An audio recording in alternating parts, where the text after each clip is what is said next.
Howdy, I'm Lee Wilson, and this is TGO Wyoming, on the move. And it is another snowy and blustery and single-digit day here in Casper, and I am currently waiting in line to get across 12th Street. So I've been doing a lot of thinking lately about various topics, and trying to decide what to come up with for On the Move vlogs. And a friend of mine asked a question, and I thought it was a good one to address, something that's appropriate to address. And in not so many words, she said, how often should I train? I'd say not those exact words, but that was the gist of it. How often should I train? New shooter and all, so that's a good question. And I think we got to break down to what do we consider training? Are we talking about static range time? Are we talking about situational awareness? Talking about drawing from the holster, drawing from concealment? Are we talking about being able to move throughout your house, carefully and calmly? Or just being able to move with a firearm at all. There's a lot of aspects to training that we just can't throw them all under the generic phrase of, oh, should I train? How often should I train? Now, how often should I train in insert discipline here? So, and that's a good question. And I, of course, am a big in favor of often. Now, for new shooters, basic range time, I think, is very, very important. If you can't master marksmanship, then everything else is going to be a lot more difficult. So for new shooters, spend time at a static range and learn how to load and unload your gun. Learn how to hold your gun. Learn how to effectively squeeze the trigger and how to get rounds on target. And you do that a lot. Dry fire training comes into that too. I am a huge proponent of dry fire training, and I'm sure my Glock 19 has probably, it definitely has more dry fires on it than it does have live rounds through it. And I know live rounds, I'm somewhere between 3,000 and 5,000 rounds through that particular gun. So that's something to consider. I know I have a lot more dry fires than that. And dry fire is just a fantastic way to learn the trigger and learn trigger control.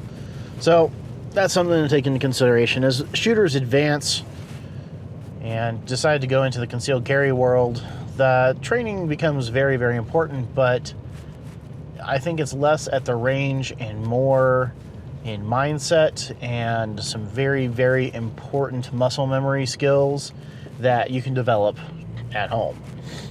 So number one being the draw. The draw is the absolute hardest and most difficult part of any deadly encounter, and especially if you're a concealed carrier, is getting your weapon clear of the holster on target, and then you can apply the principles of marksmanship.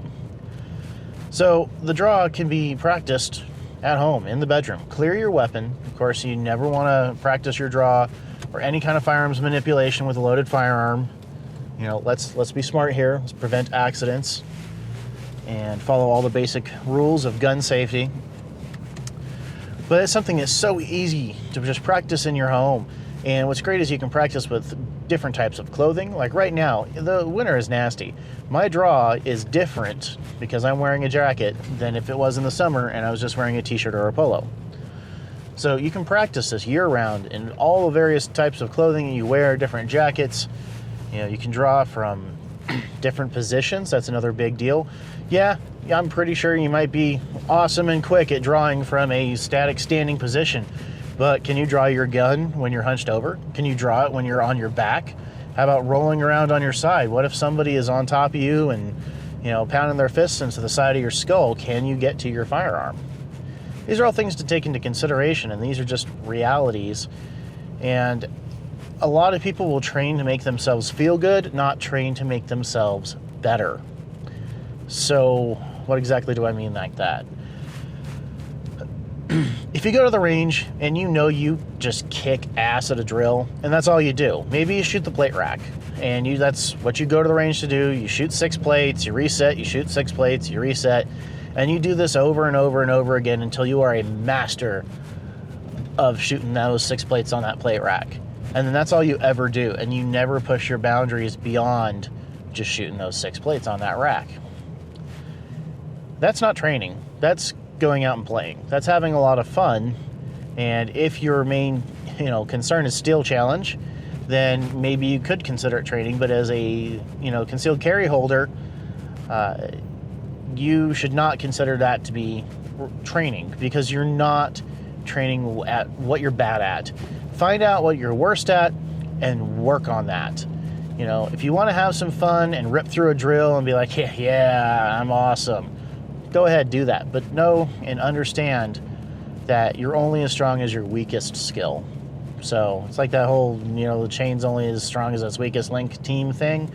Well, your team is your skill set, and you're only as strong as your weakest skill.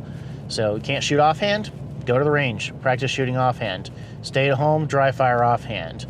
Try drawing your gun offhand in case your, you know, primary hand, your dominant hand is tied up. You know, not literally, but maybe literally, you never know.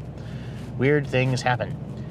And so find the skills that you are lacking in, weak at, or just flat out don't have, and then go train in them and get better and better and better and well-rounded.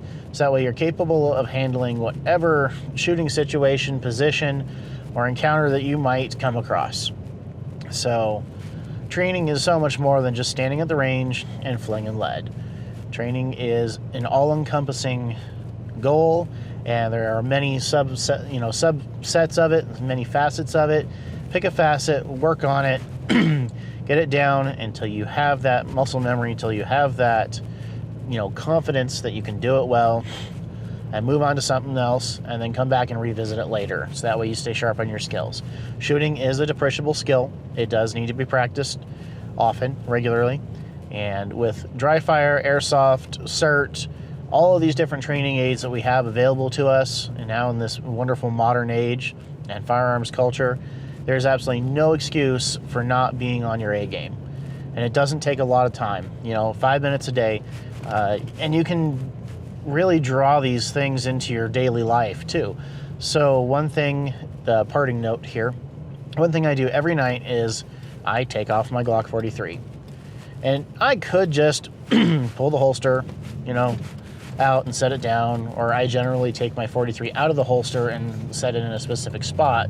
And I could just willy-nilly, you know, take it out of the holster and set it down. But no, I make a point of drawing the gun with purpose, clearing whatever clothing I'm wearing, you know, clearing my concealment garment, and drawing the gun with purpose. Now, I don't come up to a full draw and point, because the firearm is hot, it is ready to rock, and I don't have any target that I'm, you know, willing to destroy, so I'm not going to present the firearm fully, but I am going to, you know, basically break leather with purpose and get that one extra repetition in, because that is, you know, once a day I know that I can practice my draw.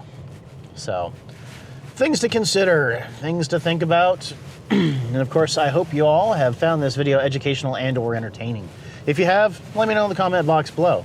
If you have a specific way you like to train, let me know in the comment box below. If you think there are things that you should be training on, or I should be training on, that most people don't think of, let us all know in the comment box below. We can all learn from that. So if you want to help out the channel, you can always hit that thumbs up button and give this video a like. And you can also share it on your favorite social media site. Facebook, Twitter, Google+, Reddit, Tumblr, whatever. There's a little button on there. You just click that share and it'll bring up all the list of social media sites, some of which I don't even know what the heck they are. But if you do, go ahead and share it to it. That'll help out the channel.